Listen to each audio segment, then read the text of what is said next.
पूरे निशानी देखे जाता है।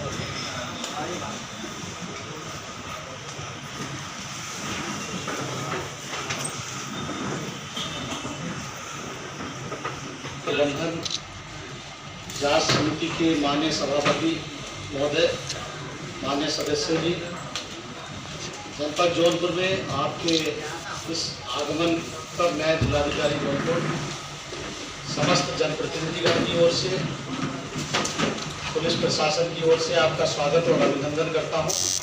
और माननीय सभापति महोदय की अनुमति से सबसे पहले मैं अपना परिचय देना चाहूँगा और सभी लोगों से अनुरोध है कि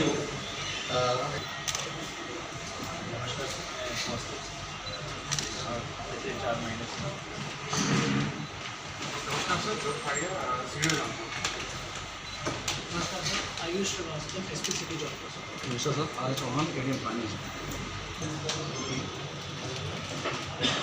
प्रधान आनंद राव, दिलवानपुर बक्सा।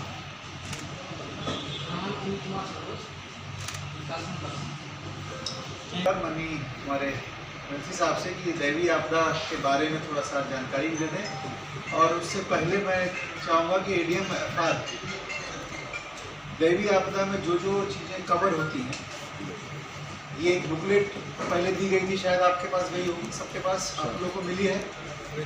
नहीं सर, नहीं। इसके संबंध में मैं समझता हूं कि सभी हमारे जनप्रतिनिधि अच्छी तरीके से मालूम है कि ऐसी घटनाओं पर तत्काल राहत दी जाती है और सभी प्रधान लेवल तक इस बात को सबको पहुंचाया गया है। सांड और नीलगाय के आघात से होने वाली घटनाओं को भी श्रेणी में रखा गया है। ये महत्वपूर्ण घटनाएं थी, जैसे कि किसी प्रकार परिवार के आपदा के दौरान यदि मृत्यु होती है तो उसमें 4 लाख का अनुदान तत्काल दिया जाता है, और शरीर को क्षति पहुंचती है या कोई अंग भंग होता है तो प्रति व्यक्ति 74,000 रुपये, जिसमें अपंगता 40% और 60% के बीच में, प्रति व्यक्ति 2.5 लाख रुपये।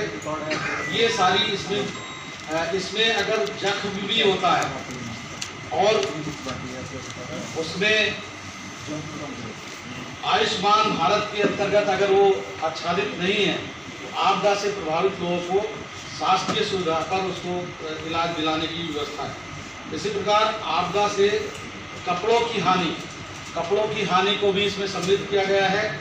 और घरेलू बर्तन, जैसा कि मैं ऐसा बताना चाहूँगा, जब मैं सहारनपुर में था पिछले वित्तीय वर्ष में, तो वहाँ पर भीषण बाढ़ आई थी, तो उसमें हम लोगों ने बर्तन भी दिए थे, कपड़े भी दिए थे, और एक और हमने अभिनव प्रयास किया था उसमें, माननीय मुख्यमंत्री जी ने भी उसको सराहा था कि पहली बार पुस्तकें बह गई थी, तो पुस्तकें को भी हमने इसमें सम्मिलित करा के और पुस्तकों को, बच्चों को किताबें, पुस्तकें वितरित कराई थी और उसकी काफ़ी सराहना भी हुई थी उस प्रयास की। इसी क्रम में ये महत्वपूर्ण भूमिका है कि उसके समस्त नागरिक, जीव जंतु यदि किसी प्रकार की दैवीय आपदा से प्रभावित होते हैं उनको तत्काल राहत दिलाई जाए। भारत सरकार द्वारा जो आपदाएं अधिसूचित हैं, पहले मैं उनको बताना चाहूँगा। इसमें बाढ़, सूखा, अग्निकांड, ओलावृष्टि, भूकंप, सुनामी, बादल फटना, कोहरा और शीतलहर, चक्रवात, भूस्खलन, कीट आक्रमण और हिमस्खलन। इसके बाद प्रत्येक राज्य की सरकार अपनी अपनी चुनौतियों के हिसाब से आपदाएं घोषित करती है।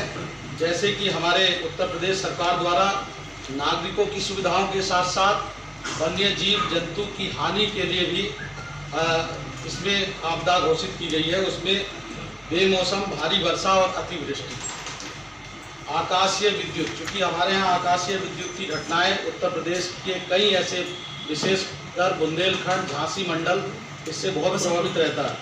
आंधी तो होती है तो नाव दुर्घटना को भी इसमें उत्तर प्रदेश सरकार ने अधिसूचित किया है। सर्पदंश, सीवर सफाई और गैस रिसाव, बोरवेल में गिरना, मानव